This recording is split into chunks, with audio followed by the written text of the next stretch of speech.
Nongeye kubaha ikaze kuri Mitive Inspires. Uyu munsi rero tugeze ku munsi wa 21 muri ya gahunda yo kwiga umuco wo gushimira duhereye ku byo dufite. Uyu munsi rero tubikiye iki? Uyu munsi reka tuwuhere kwa kundi mu Kinyarwanda umuntu ajya avuga ati biraba ibyuya ntibiba amaraso. Burya uvuze ati biraba ibyuya ntibiba amaraso mu Kinyarwanda ni nkaho iyo witeguye nk'ibisubizo bibiri mu kibazo wenda cyangwa se mu bintu biri imbere yawe, iyo witeguyemo ibisubizo bibiri, icyiza n'ikibi, icyo gihe uravuga ati Imana biraba ibyuya ntibiba amaraso, ndabona ibyiza simbona ibibi. Ubwo rero ni nkaho uri kwiyaturiraho ngo ibyiza nyine uba uri kubikurura. Urumva byose bijyana na ya gahunda yacu tuba dufite yo kuvuga ati iyaturiraho ibyiza, ibwira ibyiza mu mutima wawe, kuko nibyo uba ukurura, burya nibyo biza biba biza bigusanga. Dutange nk'urugero. Wenda ufite umwana ari ku ishuri, wamwohereje ku ishuri, wumvise wenda telefone y'ishuri iraguhamagaye, wenda barakubuze, babwiye umuntu witabye telefone ati umubyeyi wa kanaka naza uze kumubwira ko tumukeneye aduhamagare. Umubyeyi araje, uhuye n'iyo nkuru, barakubwira ati ku ishuri bahamagaye, bavuze ngo hamagare, ngo bahamagare, hari ibyo bashaka kubwira. Byari byose uhita uvuga ati umwana wanjye habaye iki? Ukavuga ati Imana biraba ibyuya ntibiba amaraso.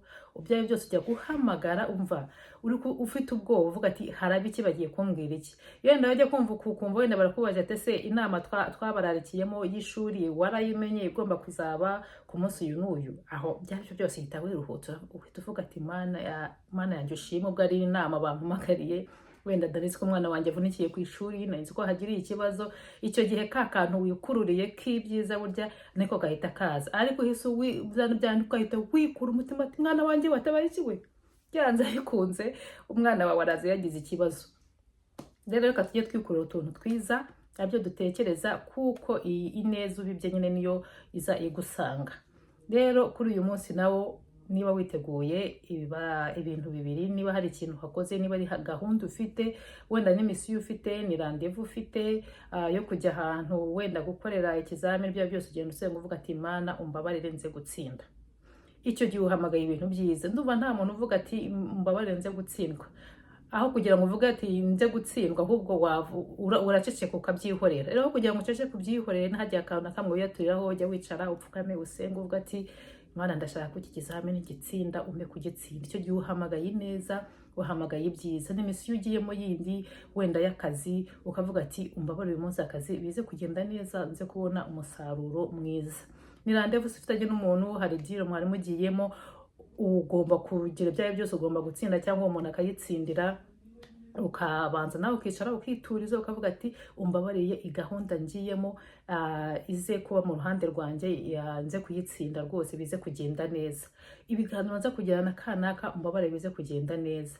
Hari ibizamini wenda by'ubuzima wari utegereje wakoresheje kwa muganga, ibisubizo biraza uyu munsi, ugiye gufungura ibaruwa y'ibisubizo byawe, ukavuga ati Mana umbabarire nze gusanga ibisubizo byanjye ari bizima. Ubwo nimvuga bizima, harya twabyuba ngo positive cyangwa negative. Bizima bwo nukuvuga ko birazana ubuzima buzima, nyine birasanga umeze neza mu buzima bwawe.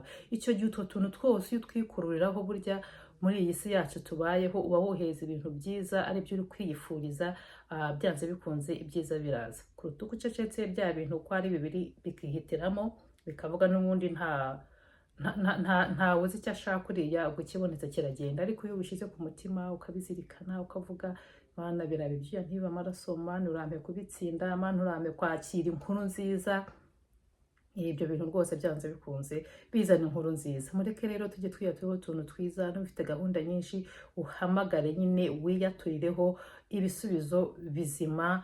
Ufite umukoro wo gukora, iyaturireho ibisubizo bizima. Ufite umushinga uri gukoraho, iyaturireho ko uwo munsi biri bugende neza ku cyiciro ugezeho. Noneho twicare duhamagara ibyiza, kuko uko utekereza ibyiza, uko uhamagara ibyiza, nibyo biza bigusanga. Iyo uhamagaye ibibi biza bigusanga. Buri gihe witeze ikintu kibi, hari abantu bagira uwo muco, burya akaba yiteze ibintu bibi, hakaba hari nk'ibintu bigiye kuba, ukavuga aha mahise ngewe ntibyambaho, ibi bihariwe ba kanaka, ndakurahiye birajya kuri ba kanaka, wowe biragutambuka. Ibi ngibi ntabwo ari ibyanjye, n'ubundi sinjya ngira amahirwe, n'ubundi uyu munsi naho ubwo nyine njye narangije no guheba.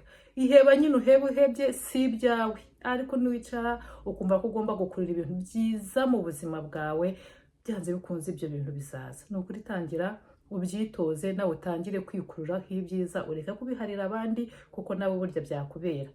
Uko wiyaturiyeho ibyiza biba akamenyero nyine, bikagenda bivuga burya na wa muntu aradukeneye, wa muntu akeneye ibyiza, bya byiza bikaza nyine bigusanga. Uyu munsi rero gahunda ni iyihe? Nkuko bisanzwe bya bintu byacu 10 tutajya twibagirwa buri munsi dushima Imana. Twabonye ko mu gushima nyine ariho hafungura imiryango myinshi. Ntukibagirwe rwose ngo umunsi wire aho byibukiye hose, akantu kose ubonye hita wicara ushima Imana, uvuga ati Imana urakoze kubw'iki kintu kimbayeho, urakoze kubw'ibyiza wampaye, urakoze kubw'uyu munsi ugenze neza. Ibintu byose bicara ushima Imana, bya bintu byacu 10 imitima yacu tuyuzuza amashimwe kugira ngo bibashe kutwugururira amarembo y'ibyiza.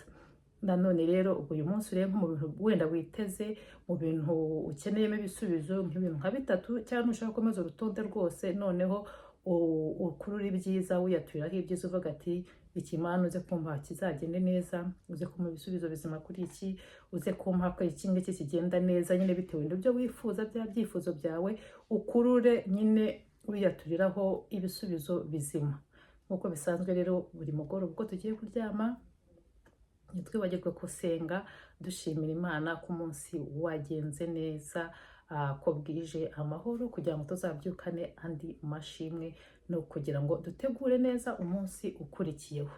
Ndabakunda rero, naheje ku munsi 22, mukomeze mubane nanjye. Video uyu munsi bwa mbere rwose ukande kuri subscribe, ukore like, ukore comments, ubundi tugumane muri iyi gahunda. Dore dusigaje iminsi 7 gusa, ubundi tugakomeza n'izindi gahunda nziza mbateguriye. Imana ikomeze bampera umugisha.